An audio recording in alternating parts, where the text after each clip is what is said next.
Well, greetings, students.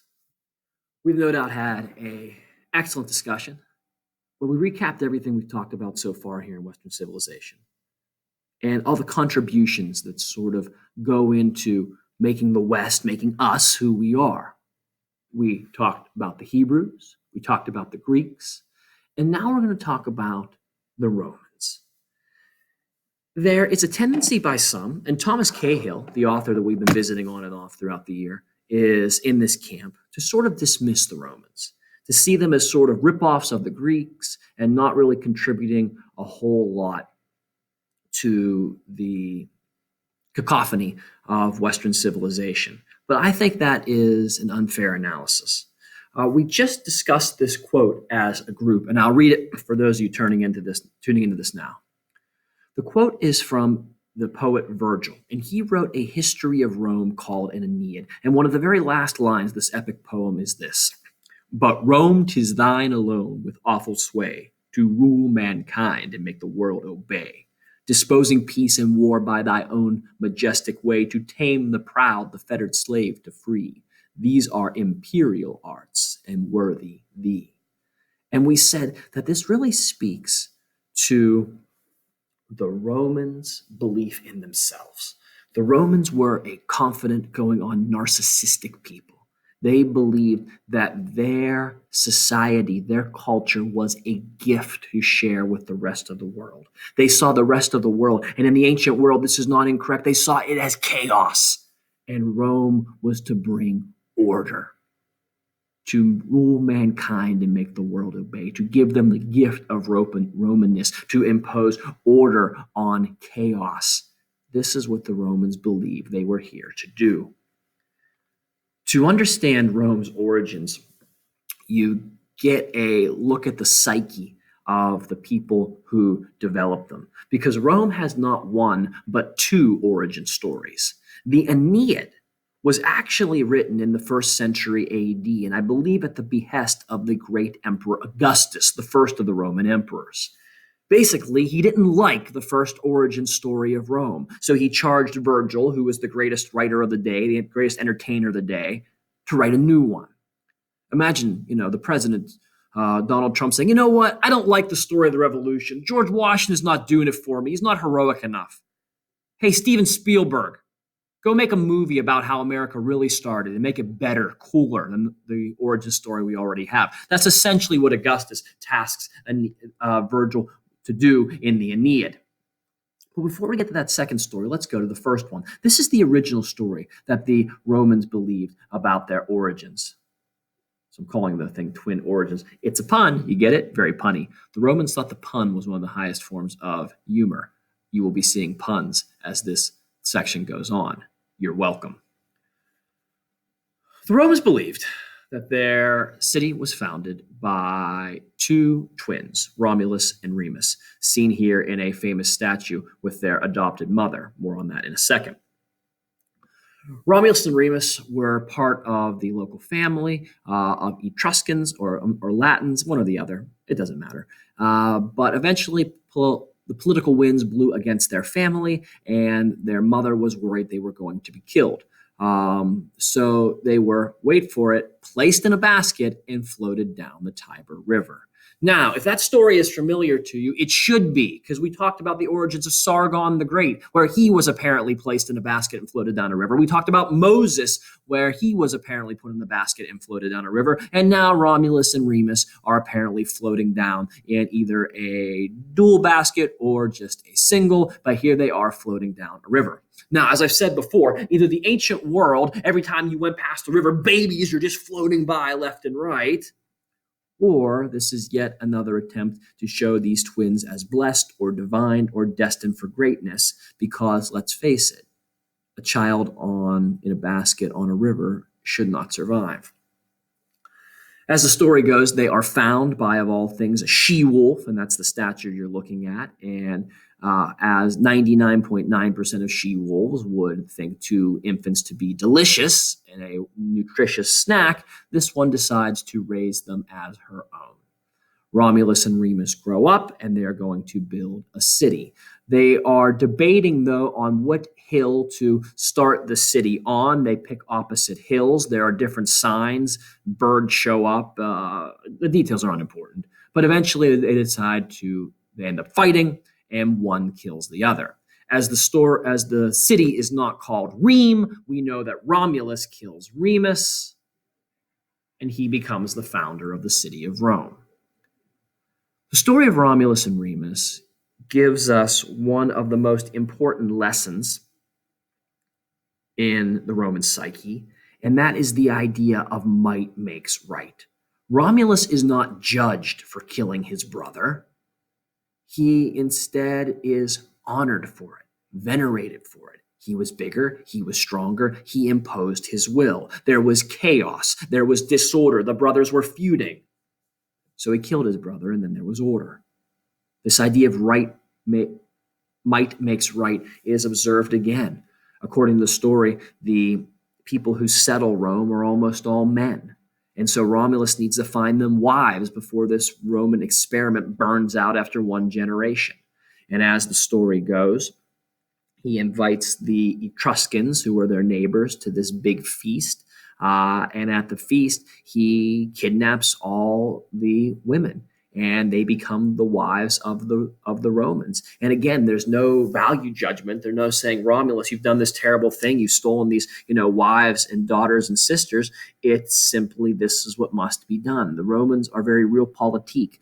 They don't really are taking in morality as much as they're looking at the ends justify the means.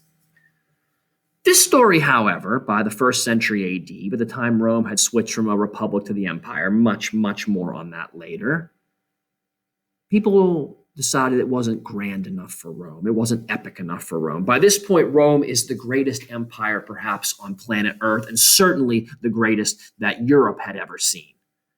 And so the Emperor Augustus decides that they need a grander story, one that ties them into the history of the society they admired, which were the Greeks. And so he has Virgil write a new poem called an Aeneid. In this version of the story, Aeneid is one of the soldiers who fought in the Trojan War, go all the way back to the Iliad and Homer's tale of Troy versus the Greek city-states. In this, Aeneas decides to flee Troy, and he goes on this journey all over the Mediterranean, very similar to Odysseus's journey. And he ends up, after all these travels, on the Italian peninsula, where he founds the city. Aeneid is one of these great characters. He is a dashing hero.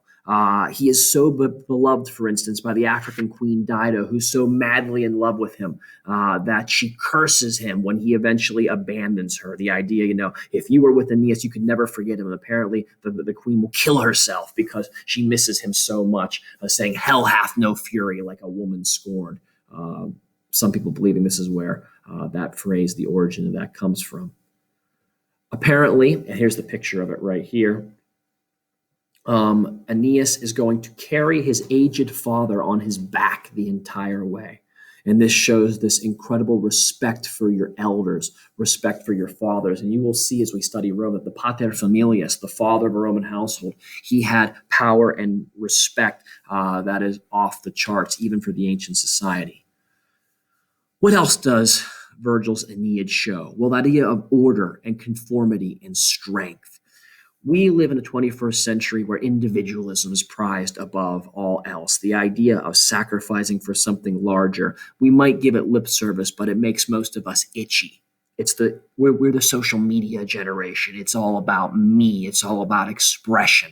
The Romans would have been disgusted by the way we live. They would have been sickened by the idea of you thinking you are more important than the larger things you belong to, like your family, like the state, like whatever organization you're part of. The Romans did not value those things. They saw them as weakness. They saw them as bringers of chaos. What did the Romans value? Order, strength, conformity. They also valued ambition among all others. Ambition was seen as one of the greatest traits you could have. They wanted men who were hungry, who wanted to rise up the social ladder. And the way you rose up the social ladder in Rome is that you served the people around you. You wanted to become rich and powerful so you could then give money to the people around you, not out of charity, not out of sort of Christian sense of, blessed are the poor, but because you wanted to earn their respect and you wanted to earn them kowtowing down to you. Because of this, pride is such an important thing in Rome. Our reputations mean a lot, but I don't think you can understand what it meant in the Roman world. The word they used for reputation and pride was dignitas. That's the Latin word. It's kind of reputation and pride all rolled into one. A person's dignitas, Asian cultures, they call it face sometimes, the way other people view you. This was the most important thing in any Roman's life. Your dignitas was beyond reproach. In fact, in Rome, this is written right into their law called the 12 Tables. In Rome, if someone publicly slandered you, if they said things about you that were untrue and harmed your reputation, harmed your dignitas, you could legally beat them to death. And everyone was okay with that. There was no legal recourse. If someone slandered you and you could prove it was truly slander, you could beat them to death. And no one would ever bring you up for trial to murder because that's how much reputation meant. That's a pretty powerful statement. That's a supposition we can draw about Rome, is that they clearly valued their dignitas if you could murder someone for slandering you. So this is let's see how far we go. Okay, this is the traits that the Romans thought were so important, and Virgil's Aeneid confirms it. The Aeneid also is important because it establishes Rome as the cultural successors to the Greeks. The Greeks were the main influence on the Romans. Their alphabet for Greek becomes part of the basis of Latin. Their art and architecture is indistinguishable, as well as parts of their literature, indistinguishable from the style of the Greeks. And they even share gods and goddesses. The Romans rename them, but it's basically all the same thing. So by having their founder of the city now be Aeneas, who is a Greek, this ties Rome into the legacy of the Greek world. So that was an important thing too. If the Romans are going to lay claim to the cultural heritage of the Greeks, writing a new origin story where their founder is in fact a Greek who founds the city of Rome, that gives them a legitimacy and an air of purpose that they probably lacked before. Okay. Rome started out, as basically all ancient cultures did, as a monarchy. But the people of Rome thought they could do better. And eventually they're going to form a government that is not the democracy of Athens, but is going to have a democratic nature and is going to spread power around a bit. And for about 5 centuries, it will be the government of Rome before it grew sick from the inside, decayed, and collapsed. Just like the United States of America, Rome was a republic. And let's make the story of the Roman Republic our story for another day.